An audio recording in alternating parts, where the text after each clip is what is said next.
Arrancamos este nuevo bloque y por supuesto vamos a abordar el tema de la pobreza, que fue noticia en estos últimos días a partir de la publicación de los índices por parte del INDEC, que arrojó una leve mejora, entre comillas lo decimos, ¿no? Una leve mejora con respecto a la comparación del mismo semestre un año atrás. Corresponde al segundo semestre del 2021. Hubo un retroceso en los números de la pobreza, pero si decimos que de una población estimada en 46 millones de personas, implica que el 16 millones,6 sean pobres y dentro de ese segmento 3,6 millones sean indigentes, bueno, no dejamos de preocuparnos y siempre abordamos esta temática con el gentil Eduardo Donza que nos ayuda a analizarlo y a ver un poco más allá de los números, que son siempre fríos. Investigador del Observatorio de la Deuda Social Argentina de la UCA, de la Universidad Católica Argentina. Eduardo, ya está en línea con Puntal AM. Buen día, ¿cómo estás? Sí, buenos días, sí, gracias por el contacto. Bueno, a ver si podemos entender esto. ¿Un retroceso? ¿Realmente se le llama un retroceso en números? ¿A qué se debe? ¿La pandemia cuánto incidió en esto, Eduardo? Sí, incidió, bueno, pensemos que antes de la pandemia estaba en un nivel del 35,5%, ¿no? Con datos del INDEC también. Entonces, se sumó la pandemia a una cuestión estructural que lamentablemente tenemos desde hace muchas décadas en Argentina, varias décadas, de que no logramos bajar los niveles de población en situación de pobreza y en situación de indigencia, ¿no? El segundo factor, como usted dice, la pandemia. Y el tercero, que es muy serio y que no lo hemos podido solucionar, es toda la cuestión inflacionaria. El aumento de precios atenta contra la calidad de vida de la población y sobre todo cuando uno vive con este tipo de indicadores que son indicadores por ingreso, ¿no? Lo que sí es muy evidente que si no mejora el mercado de trabajo, no va a salir esta parte muy importante de la población de esta situación de pobreza y hasta de indigencia, que como usted marca mucho, es del 8,2%, o sea, casi 1 de cada 10 personas que viven en hogares que no le alcanzan los ingresos para los gastos de alimentación. Claro.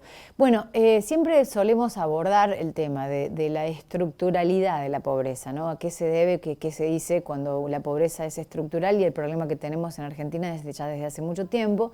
¿Y cómo se mide eso? Que son índices que por ahí no entendemos, pero sí cuando vemos en la calle, o por ejemplo actualmente, ¿no? La 9 de julio es un recorte de lo que pasa un poco en todo el país, los cortes, los acampes, una radiografía de lo que está pasando a nivel país, Eduardo. Entonces, volviendo, ¿a qué uno describe cuando es la pobreza estructural y cómo se mide eso por parte, en este caso, del INDEC? Sí, esto de estructural es un concepto a veces un poco complejo, pero en realidad lo que quiere decir es algo que es más profundo que solamente en el tiempo, ¿no? Es muy, eh, ha durado mucho en el tiempo. Pensemos que en el año 2002, hace 20 años, había un 52, más de la mitad de la población en situación de pobreza, y eso mejora hasta los años 2008-2009 y ahí se estabiliza, ¿no? Las mejoras en cerca de un 28-29% de población en esa situación. Entonces hablamos más de 20 años, pero no es solamente la persistencia en el tiempo, sino también que viene acarreado con otros tipos de inconvenientes muy serios, ¿no? Por ejemplo, la vivienda que tienen los hogares más necesitados, ¿no? Que no es acorde a las necesidades, la falta de conexión al agua de red o al desagüe cloacal, el sistema de seguridad social que no está presente como cobertura en muchas de las familias, las cuestiones de salud, ¿no? Algunas que como el mal de Chagas o la tuberculosis, según las áreas geográficas, que son enfermedades propias de la pobreza, en algunos casos como el dengue, que no se pueden llegar a combatir lo suficientemente bien. Y también un sistema educativo que muchos menores de 18 años tienen atraso escolar o directamente algunos que no concurren, aunque esto es menos. Es decir, es una situación que se complejiza y que también se enmarca en diferentes relaciones sociales y diferentes relaciones de producción, ¿no? Pensemos que la mitad de los trabajadores ocupados están en un sector micro informal de la economía, en establecimientos muy chicos, con una baja retribución, ¿no? Y que casi sí, muchas veces tienen un comercio entre sectores de la pobreza, ¿no? Esas son las cuestiones que, si uno lo analiza en el tiempo, es como una tercera generación de, en este caso, niños, niñas, que no vio que el esfuerzo de sus padres y de sus abuelos fue bien retribuido, ¿no? Y eso los hace cada vez estar más en la periferia y muchas veces en la exclusión, ¿no? Esto es todo lo que compone esta cuestión estructural. La idea es que no es solamente una cuestión de ingresos. Si mágicamente le podemos transmitir ingresos a toda esa población, va a seguir viviendo en la misma casa, va a tener los problemas de salud que tenía antes, los atrasos escolares y hasta a veces por la falta de alimentación acorde, el atraso madurativo que pueden tener los chicos o la escasa socialización que tuvieron o las cuestiones pedagógicas van a seguir atrasadas, ¿no?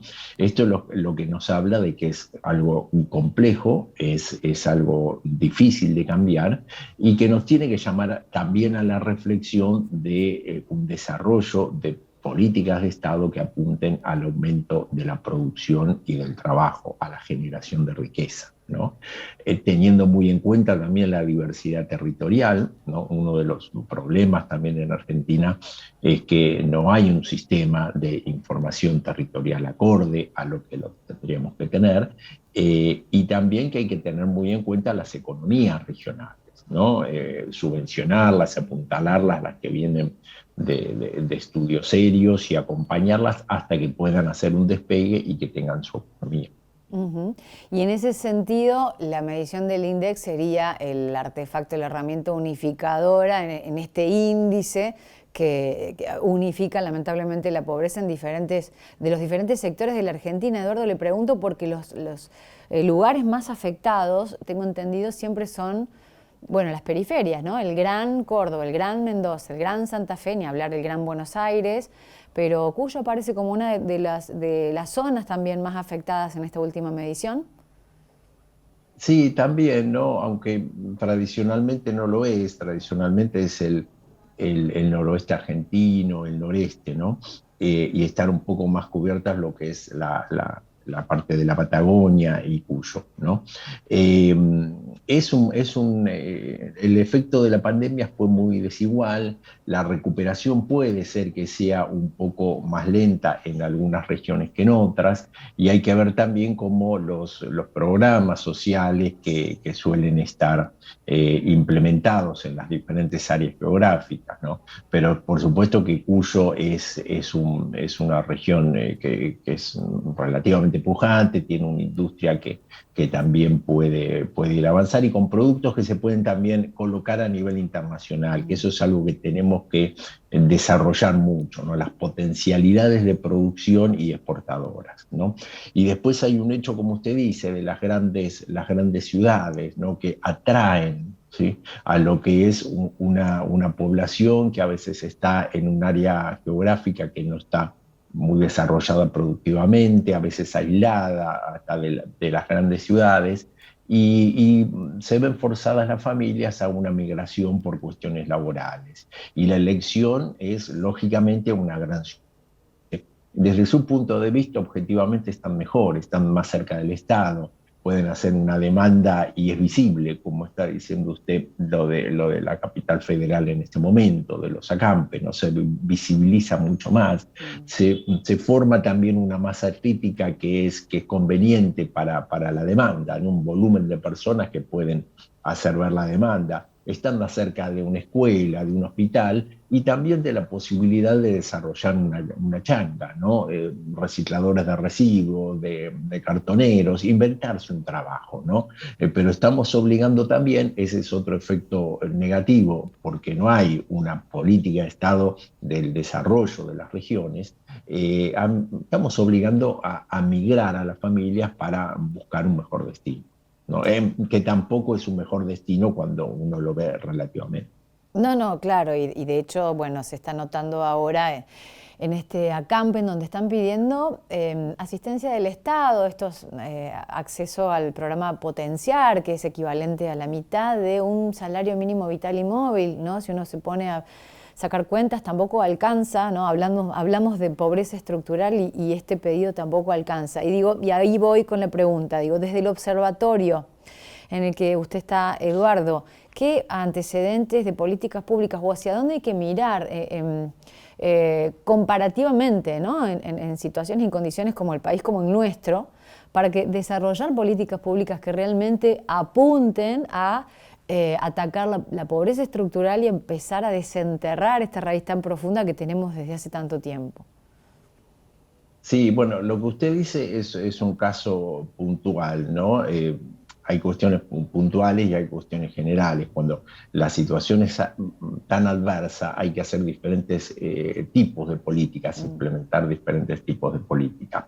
Lo que se trata con los beneficiarios de los programas laborales con contraprestación es un desafío muy grande que hasta ahora no dio lo suficientemente resultado, pero hay que seguir, de convertir esos programas en un trabajo genuino, ¿no? Organizar las cooperativas, en cooperativas de trabajo, los pequeños productores, los que ya están trabajando en cooperativas, ver cuál es un estudio de diagnóstico sería de cada uno de los casos, de qué es lo que necesiten. Muchas veces un productor puede tener problemas de logística, de dónde vende el producto que está realizando, los niveles mayores de asociatividad que pueden tener para comprar insumos más baratos, ¿no? Pero son como estudios de casos que hay que ir haciendo y es una cuestión lenta, ¿no? Por eso esto de los traspasos, de los planes, como se dice comúnmente, Mm.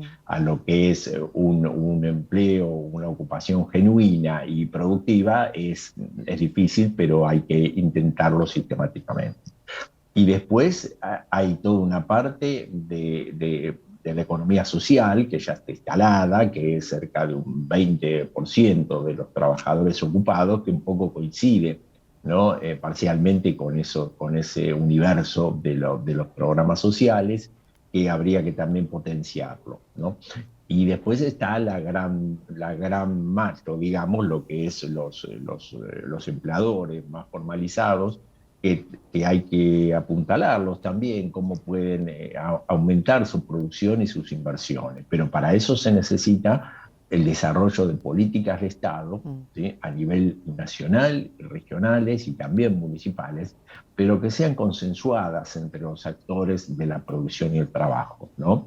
En Argentina muchas veces hemos querido imponer o hemos querido limitar o no se ha escuchado lo que son los empresarios, los productores, que en realidad son los que generan un puesto de trabajo genuino, ¿no? Tenemos que tener un gran acuerdo, sentados todos en una mesa, sabiendo todos, hasta los que lamentablemente menos tienen, que algo tienen que cambiar, algo tienen que entregar, ¿no? Tal vez los que menos tienen, bueno, limitando un poco las formas de las protestas, ¿no? Y los que más tienen, dejando un poco de lado o recortando alguna parte de las ganancias. Pero si logramos un acuerdo y que todos sientan que el objetivo es común, puede ser que salgamos adelante y a mediano plazo, lamentablemente, ¿no? Lo que pasa es que nunca lograr esas políticas de Estado que sean consensuadas y sostenidas en el tiempo. Bueno, lamentablemente. Ojalá que algún día podamos hablar y podamos decir que sí, que las estamos logrando, Eduardo. Gracias como siempre por tu predisposición. Bueno, gracias a ustedes y que tengan muy buen día.